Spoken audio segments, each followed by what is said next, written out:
What I think that people need to be more aware of is, and I can't remember the exact terms. I think they're just called alpha and beta. They use it in Wall Street language, but when you're talking about investments, the alpha is the market carrying it, like where the rising tide, and many people have become very wealthy just by riding it at the right time. Sometimes it's luck, sometimes it's skill. That's up to perception. The beta is what tangible changes can you make to a business. And it's, when you're buying multifamily and you go in and renovate units, that's your beta. That's your physically improving the property, you're going to bring in more income. Buying a property, sitting on it, letting it go up in value is not skillful investing. A lot of it is luck. And the same with any type of investment, that's alpha. And people mistake alpha for beta skill. And I might have those terms backwards, but the point is that I think people need to be aware of where their strengths are, and that's part of being different.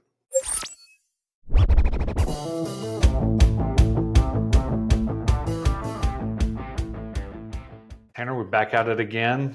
So welcome. Hopefully you've been having a good week. What you been up to? Well, I've been helping these out-of-state clients. They've got 3 deals under contract this week, and they're optimistic, doing inspections and getting the financing under order. So, what kind of deals? Multifamily. So they're selling off paid off properties that they've accumulated over a long time in Washington State, and 1031ing it into Nebraska. So one's buying a total of 8 units. First is starting with really low leverage on a duplex just to get into the Omaha market, and then go from there. So that last part again, but the eightplex? So they're 1031 as well? So one's a 1031, the other's putting a large down payment on a duplex just to enter the market. So I got you. They have multiple different transactions going on. Okay. I was combining the 2 into 1. That's what confused me. Yeah, total of 10 units. Are you looking at business deals as well? Yeah, I sat down with an owner of a trucking company today, and he's actually be a good future guest because he just leveled up his lifestyle and decided to make the move to Hawaii, and wants to sell off his business here. And so just working through the ins and outs of that, and it's going to be interesting. You say leveled up his lifestyle. What do you mean? He had a life goal of, after 5 years, living in Omaha, to move to Hawaii, take his family to Hawaii and buy business out there. And this year he did it. So he bought a business in Hawaii. So he's already out there. He's already out there. He just has the business here. He's trying to get rid of. Yeah. Makes sense. So, but yeah, it's part of that, freedom pursuit. Yeah. So along those lines of freedom, one thing that's kind of been on my heart or mind or whatever has been being different. And what does it mean to be different? And so many times people are worried about being different. But when I look at people in America, I see, 2 out of 3 are overweight. 50% are divorced. I think heard statistic is like 20 or 30% of those that are married are the ones that are happy. The other 60, 70, 80% are unhappy in their marriage in some way, shape, or form. Like, a lot of people are suffering diabetes, high blood pressure, all this stuff. But then we're scared to be different. Like, those are all things I don't want. Like, I don't want my marriage to fail. I don't want to be, overweight with diabetes and all that. But why are we so scared to be different? Why are we so scared to stand out and be different? And so it's just something that's kind of been on my mind, on my heart, I guess. And just figure open up the conversation there. Yeah. I mean, obviously there's a much deeper psychological thing to the herd mentality. But I think that people they lean into comfort too much. And when it's comfort eating or the grass is greener mentality or whatever it may be, that's what leads to the problem of all these things. And I think when what's the quote about doing the same thing, expecting a different result? And when people are, they want to be more fit, but they're not doing the things to be more fit. And obviously it's the most basic principle is the people you surround yourself with. And I can't remember which part of the book, but it just finished 10X is easier than 2X. and they were talking about how someone was trying to kick the habit of smoking and how much trouble they were having with it, and they sent him to this rehabilitation facility to assist him in that, and he basically came to the conclusion that he had to stop hanging around all his friends because they all sat around and smoked cigarettes. Mm-hmm. And so if you're going to continue doing the same things, then you're going to get the same result. And I think that's the hard thing about being different is it's comfortable to keep hanging around the same friends. It's comfortable to keep eating convenience food, fast food. It's comfortable to think that things will be easier elsewhere, but being different is doing the hard thing. And we've talked a lot about choose your hard, right? It's hard to have a really thriving marriage. It's also hard to be a divorcee with, what do you call them? The traveling kids, Yeah. There's a term for it, but that's very hard. Yeah. Ping pong kids. That's hard. Splitting holidays, all that stuff is hard. I'd rather choose the hard where I lean into challenges and work them out with my wife, and I try to be healthier and I try to improve my income. Like those things are the hard that I'm choosing. And I think especially getting into the entrepreneurial side, how many times you hear people say, like, oh, it's not going to work. Like, why don't you stay in your job? Like safety, because that's safety and comfort. So. Yeah. And I highlighted things that are more tangible, I guess. Like you can see somebody that's overweight. Somebody's divorced. It's all stuff that you can easily see. The same thing could be true, like you said, entrepreneurial wise. People are scared to step out. Like, oh, I had this great idea 20 years ago. I just never did anything with it. And you see it on TV and the guy's a multi-billionaire. Like, well, he took action though.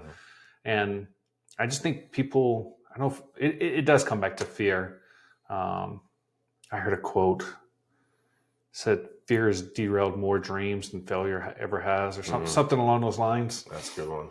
I don't remember the exact quote, but it was something along those lines. I was like, yeah, it's very true. But like, I just don't understand.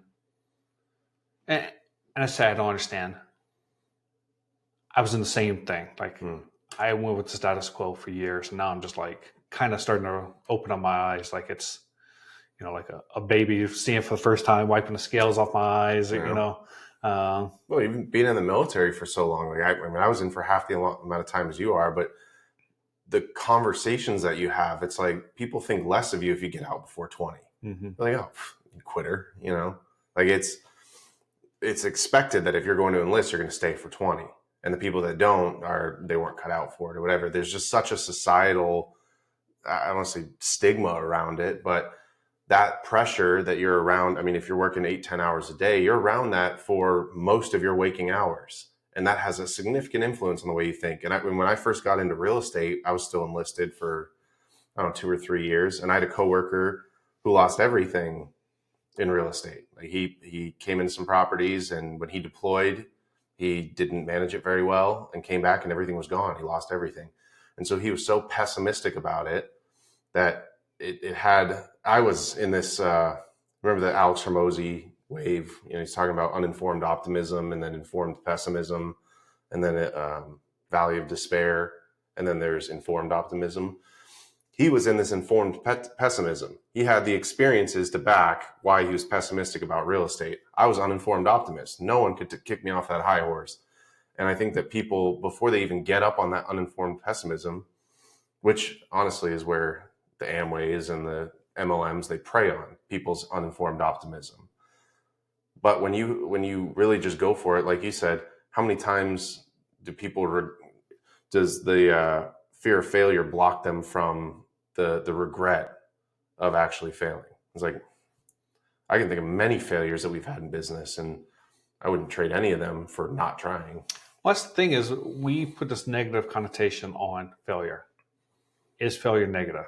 I would say no. Like you can either learn from somebody else's failure, you can learn from your own, you can learn by, reading someone's failure in a book or watching on YouTube, listening to a podcast. There's so many ways to learn and to grow through failure that, I forgot who it is. I've heard, but a lot of people talk about it, I guess, but asymmetric returns. Mm. So how can I, actually, I just wrote about this in my investing class, but how can I minimize my downside while optimizing my upside? And so I think you and I were talking about poker recently.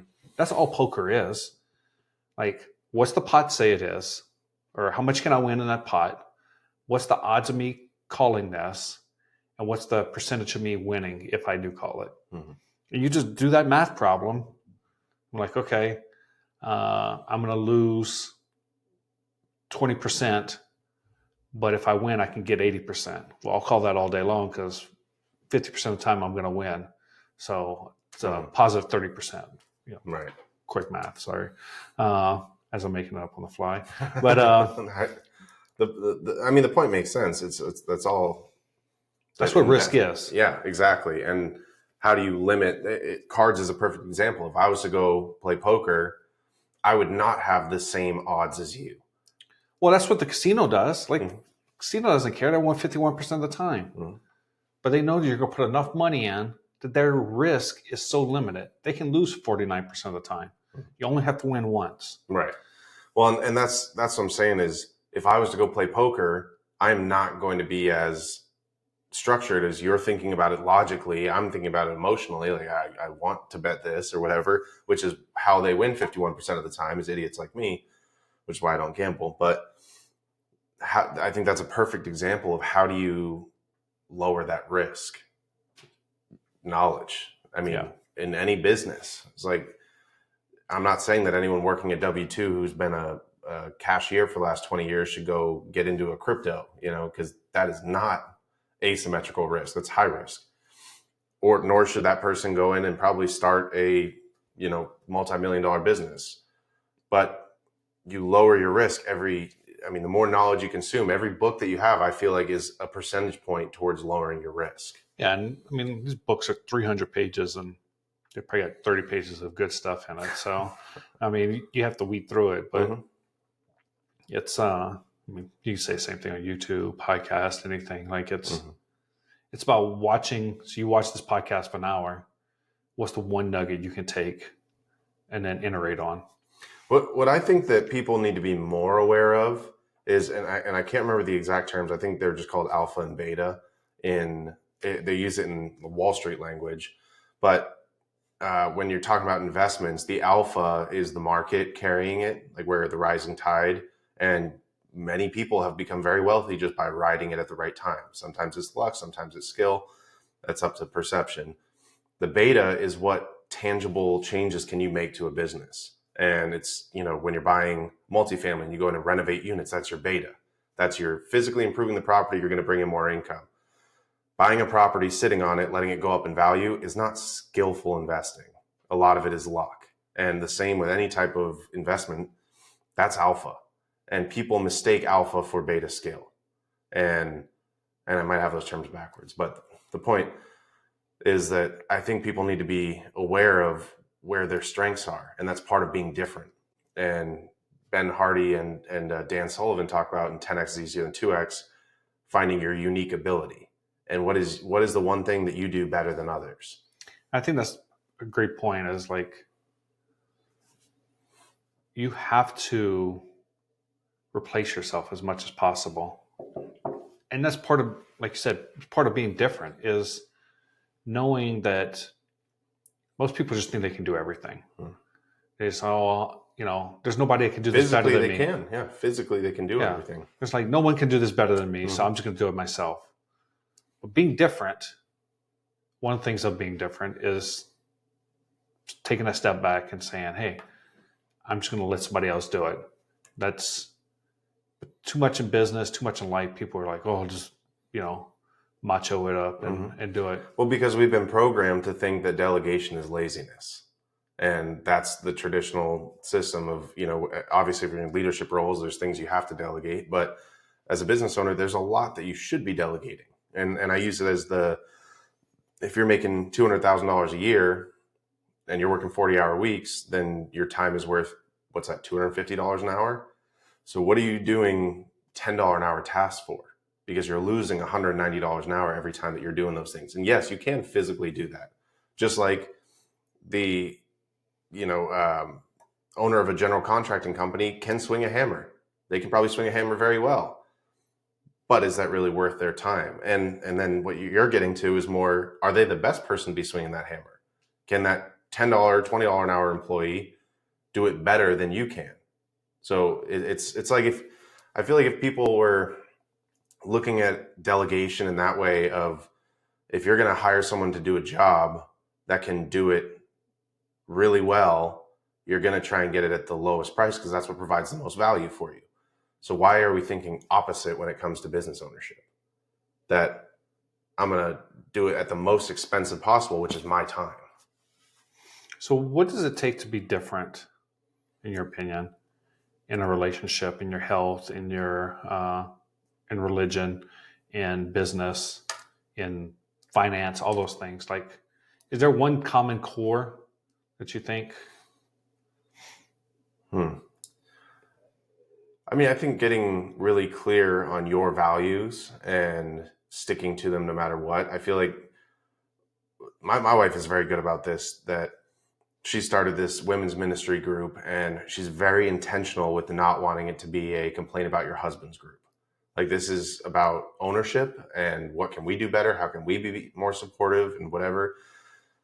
And I think that holds true in all those different areas, is if you establish that line in the sand of, this is my values, when you see something cross those values, then you already have it predetermined. Mm-hmm. And I think that's probably the best. Yeah, I would say, I don't know if we have value. I mean, we have overarching societal values. I don't know if we have values like that we hold dear nowadays in America. I feel like that's kind of, I feel like every time I get on this podcast, I'm bashing Americans, but it's not necessarily my intent. You're on a watch list now. Yeah, probably. Well, just the American people, not the. I don't think I bash the government, yeah. But we can go there. But but I just think that social media, TV culture, all that stuff has taken over. That's our value system. Mm. And so without having individual family values or personal values, that's where it makes it hard to be different. Because if you have a why, if you have a North Star in your life, like, I want to be the best widget seller in Omaha. Like, to be the best widget seller in Omaha, that's your North Star. Mm. So you're willing to be different to accomplish your goal. But when you have no goal, no nothing, or no, I don't like the word goals, but no North Star, be it something, God said, hey, this is what I want you to go do.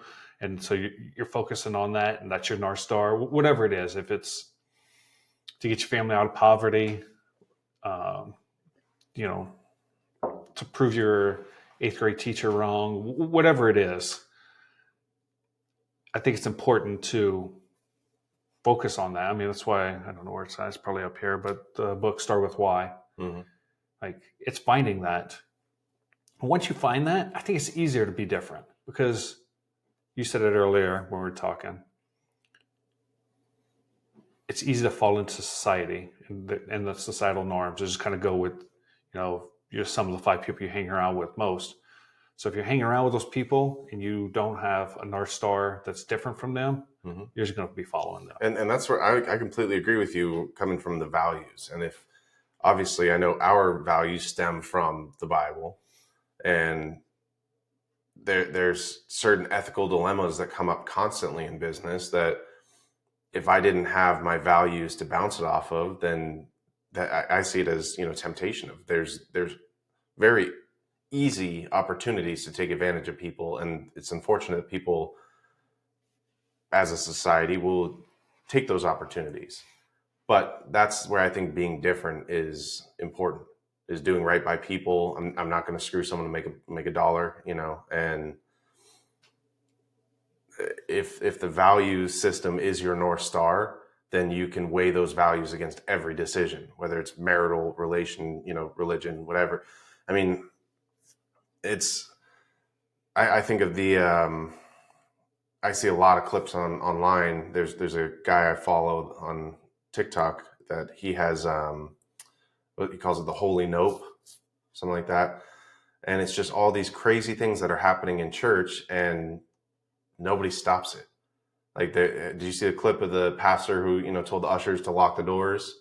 And he's like, "We're staying here until we bring in 40,000." You No. missed that one. So $40,000. $40,000. Yeah, he said he's like, all right, if everyone here gives $20, there's this many people in the crowd, and everyone online watching gives $20, then we'll bring in 40,000. So it's like, ushers, lock the doors. We're staying here until we bring in 40,000. And I mean, you just think of the stories in the Bible of like, my wife and I had this conversation the other day. Like, if Jesus was walking the earth, how, like today, would we deny him, saying, "Oh, this must be an imposter," But at the same time, all this craziness is happening, and the congregation isn't doing anything to stop it.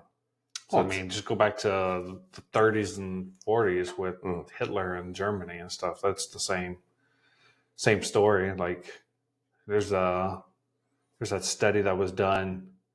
Basically, they sit somebody at a table with a electric shock. It's not real, but they tell them to press this button like every time something. And they have somebody in the back that they can't see. It's an actor. And they're like screaming bloody murder. Like, it starts off like just a little shock, and it starts building up. And they tell them beforehand, like at 10,000, this could kill somebody. And they push them all the way up to like 40,000. The person's still pressing the button, like still pressing it, even because it's a person of authority. The preacher in your story is telling them, we're not leaving until no one says anything. So yeah, and I feel like I've read that, and they did the same study when the person's looking at them I believe so, yeah. and basically seeing at what level do they stop, like what voltage.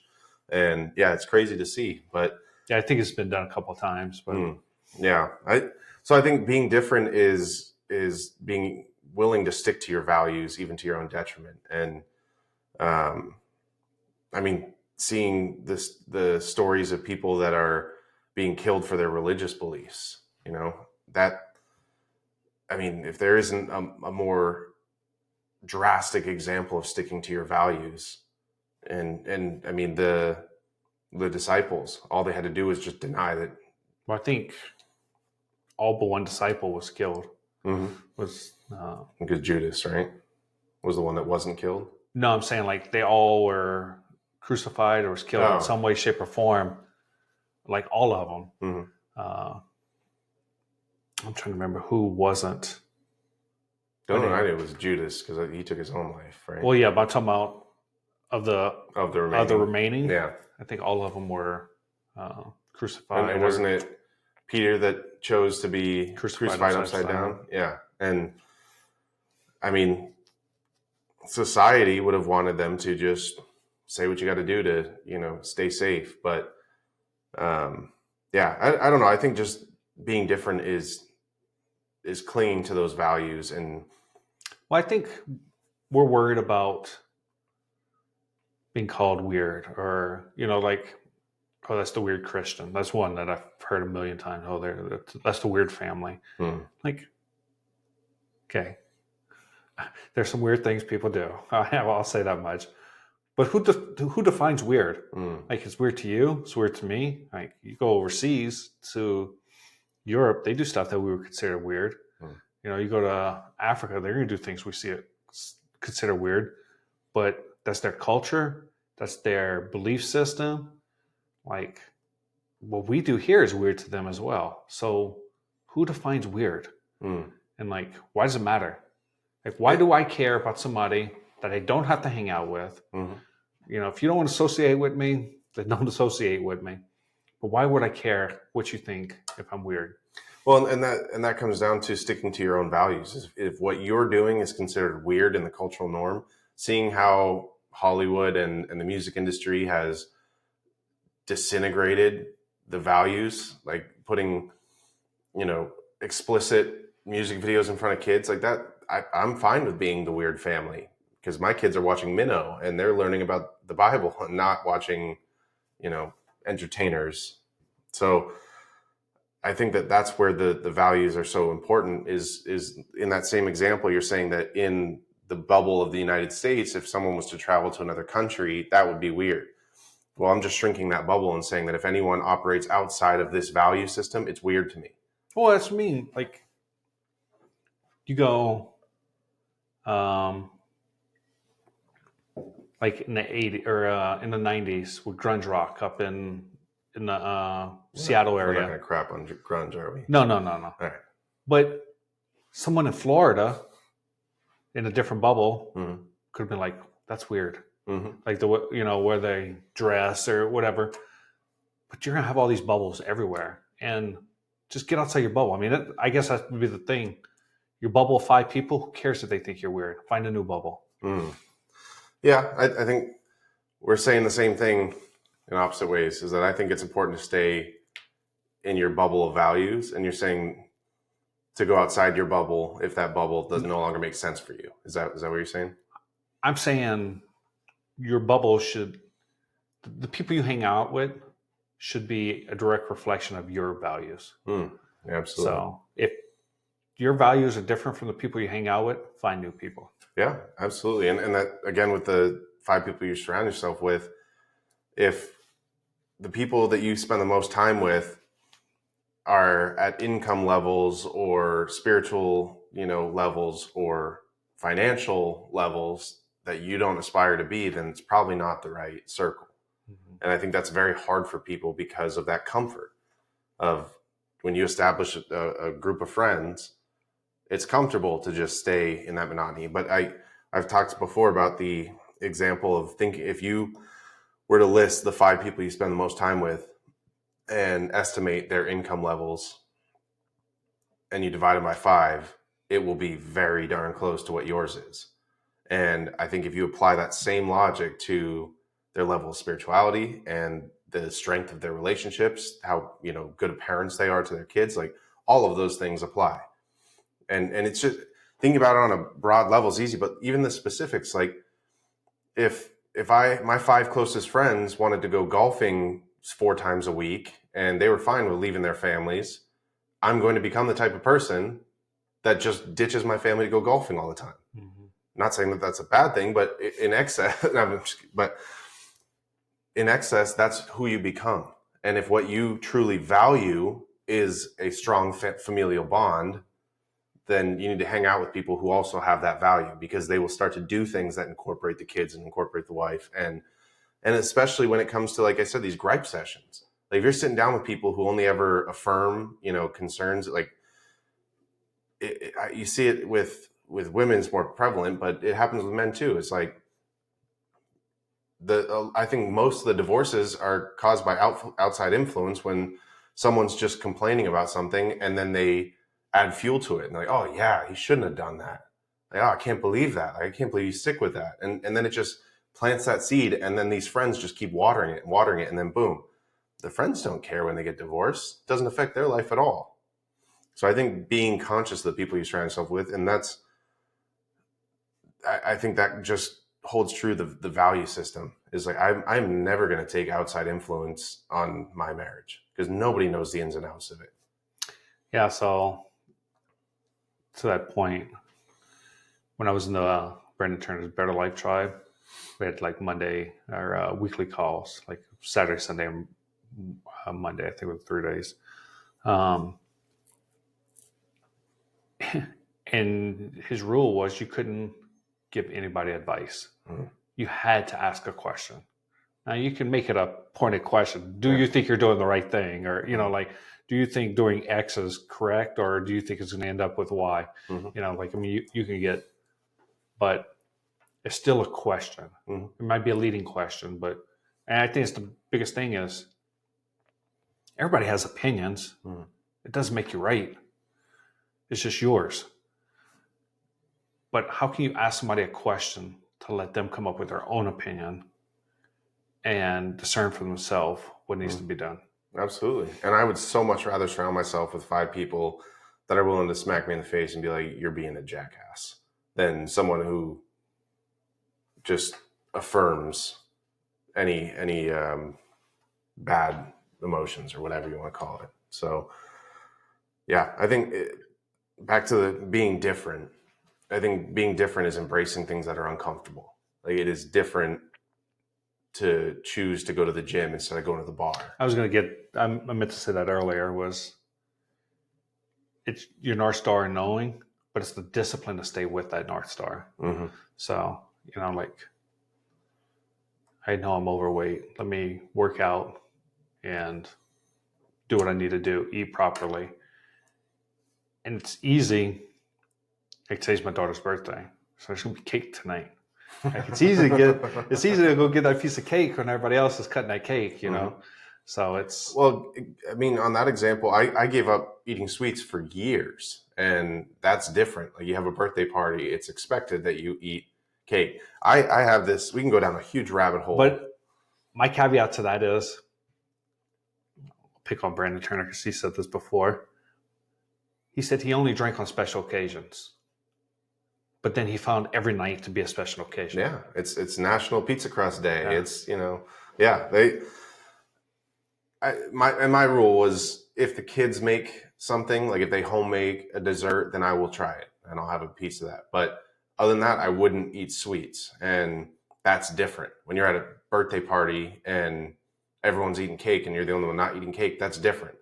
But I was perfectly comfortable being different in that way, and then embracing it when I stopped drinking. And seeing how every social networking event and every meeting was like drinks.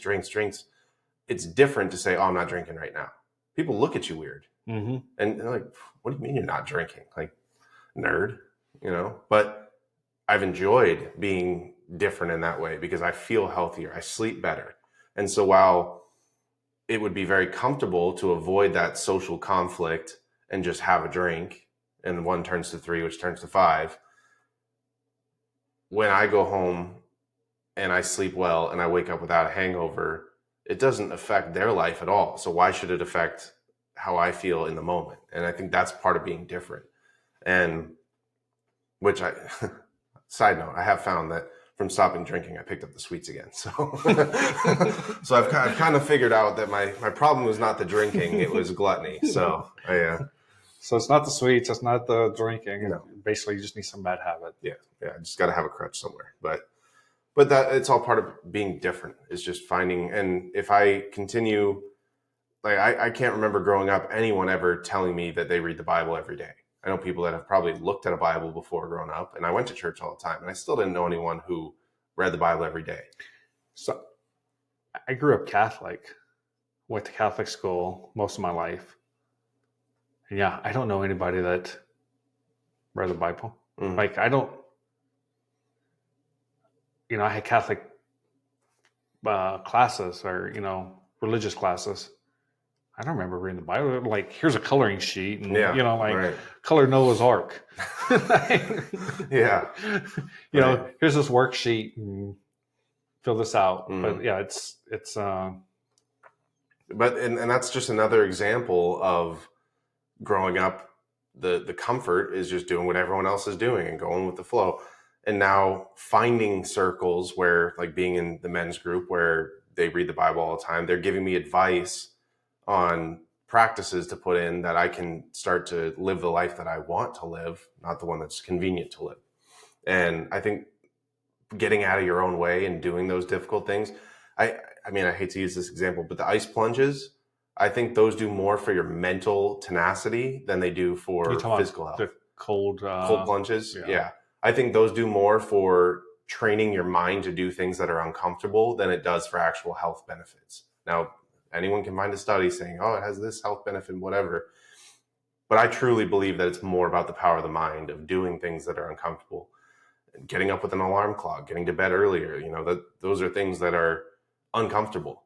But when you can train your mind to do that in all things and embrace that discomfort, that is different. It's different than the status quo. Would you agree with the statement that in order to succeed in life, like push yourself beyond average, you have to be different? If you want to be a professional athlete, you have to work out different.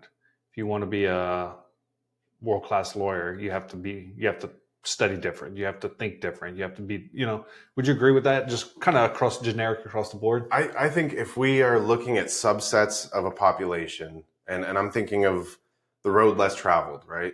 If we're looking at two roads, one is convenience. It's Dorito chips and binging Netflix and going to the bars and everything. That's the populated route. Being different and choosing, I'm going to read books and I'm going to start pursuing business. You start to find a new large population of people that, and at every income level, there's going to be another road split. And when you keep choosing to be different and doing things that make sense to you and your values, that road gets a little more lonely. And then you'll find a new subset of population of people that are more dialed in on the life that you want to live. And then you'll find another branch. And then you have to find your own route, which is why they say, and every single time you might start with a subset of, 100 to the 10th power here. And then it goes down to 100 to the 5th power here. And then it's down to 100 here. By the time you get up to the top, there's 2 or 3 people who really understand the drive and the motivation it takes to be a billionaire, because they constantly were doing things differently than everyone else. And every time that you have to take that road of being different, there's less and less people who understand what you're going through and less people there to mentor you. So I think in that way, obviously I think in numbers, by the time you get to the point where you want to be, it's a very lonely road. And you might be the only one who understands what it's like, but you get comfortable being different and always going against the status quo. If you start off here and become the business, you might stay in this world of solo entrepreneurs that, make $150,000 a year, and they're very comfortable in that, and they'll work the next 40 years of their life in that income bracket. But if you want to cross that ceiling, go into the next threshold, you have to be different and do things differently. Because if you keep doing things the same way, you're going to get the same result. So you didn't answer my question, but that's fine. What was the question? Do you have to be different to succeed? Yeah, I think at every level, that to answer the question, at every you level, me a politician that answer. It was 5 minutes long. It didn't answer the question. It's a skill. I think yes, you do have. It depends on what you define success as. If success is that $150,000 income compared to the 60 or 80,000 average income that people make, then yeah, you have to be different. You have to do things different to get into that next level. If that's what you define success as, then the answer would be yes. You have to be different. Now, if you're defining success as I make $1 million a year, then there's a lot of different levels that you have to pursue to get to that level. So I think you do have to be different in order to choose something different, because if everyone that you grew up with and everyone you graduated high school with is making an average, like if you average my entire graduating class, I'd say it's probably sub 100,000 is what everyone's making. So in order to get more than that, I had to do something different than what everyone else is doing. So every single level, there's differences. Yeah. I mean, that's why I kind of tell my kids, they're in grade school and not, like you start off in kindergarten, the next year you go to first grade, second grade, like you're constantly leveling up, constantly going to the next challenge. But that's kind of because society tells you to. Then you finish college or finish high school, and now you've got your first real choice. And then that's kind of where the paths start divulging. Like, But you can choose to be different. You can go for your bachelor's degree.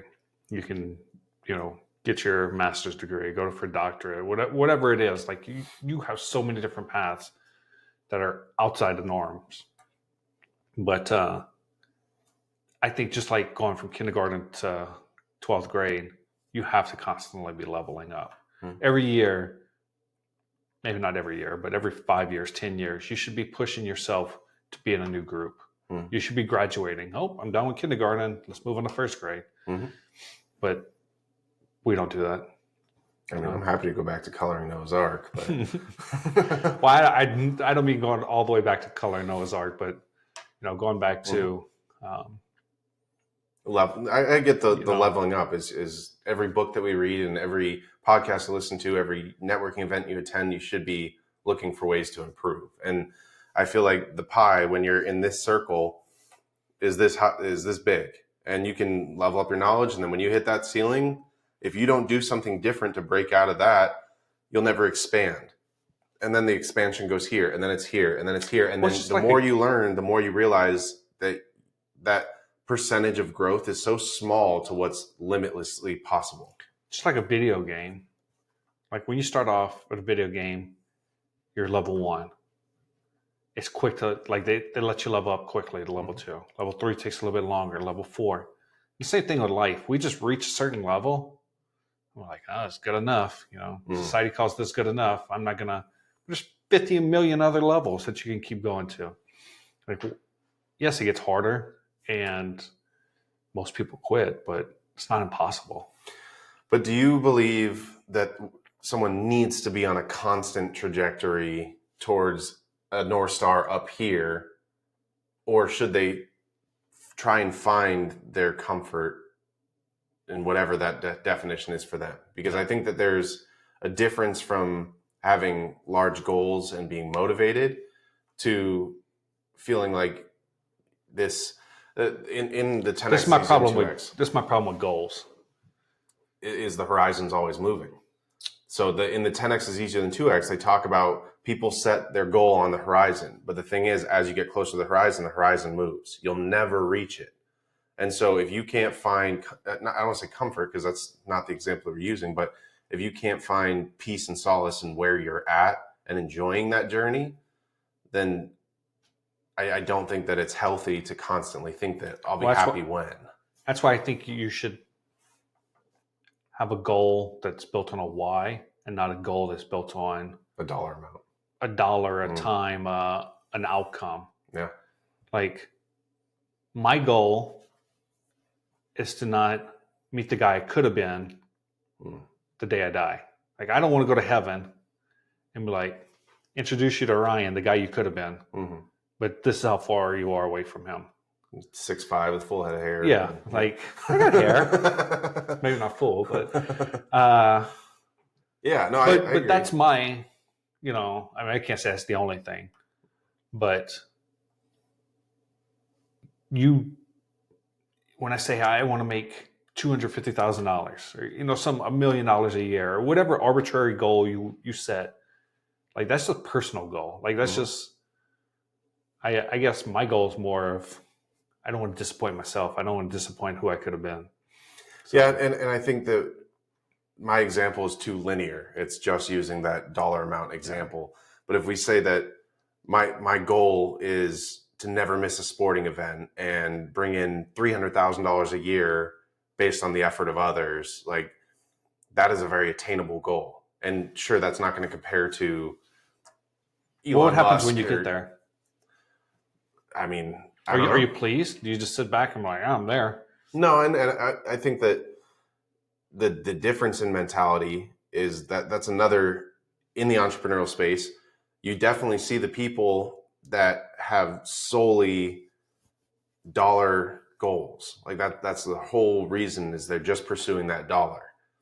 But when we're trying to build a whole life, not just a wealthy or a rich life, there's so many other aspects in that. And I'm sure that when I get to that point where I have $300,000 coming in passive and I'm spending all the time with my kids, my goalposts will probably move.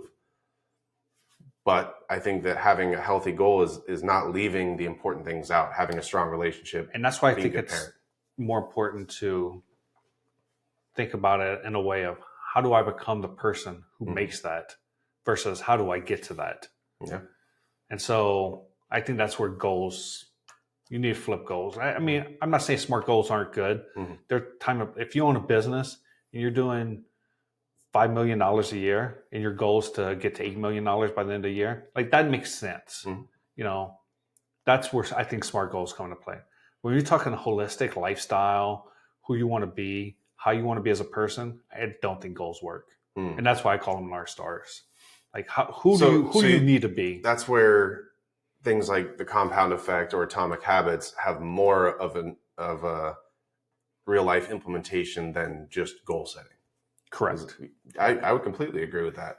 And that's part of changing your bubble, being different, and hanging around people who have those habits of feeding off the people and their habits to read the Bible every day, to compliment my wife more, to, spend more time with the kids and stuff, and not just focus on the dollar amount.